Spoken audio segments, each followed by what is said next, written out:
There's a lot of talk at the moment about defence spending, with budgets increasing all across the world, sadly.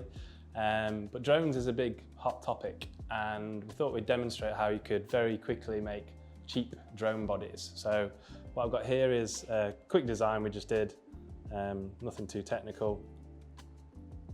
And then we've uploaded that into Pinpoint as an STL file, so we can manufacture it on the PolyMorphic tools.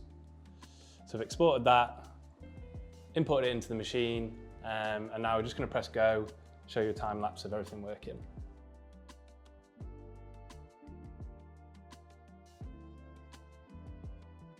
"20 minutes later, we have our mold for our drone.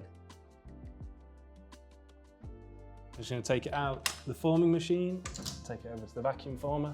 Now obviously this could all be integrated into one machine, it's just that we've not had an application for it yet. So now we've got some 3mm ABS, so it's going to be pretty strong, super cheap. Right, ready to go, start heating. So a couple of minutes later, we have our form, vacuum formed. Now you could do a few things here. You could actually inject resin to just mold your part directly, or what we're going to do is just trim this to get our chassis.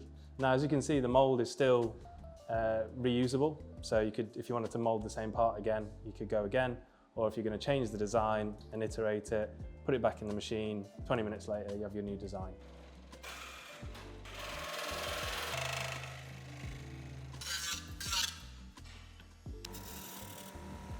So we've given it a trim, we've cleaned up the edges, now we can bolt some electronics and some motors to it, and you've got a drone.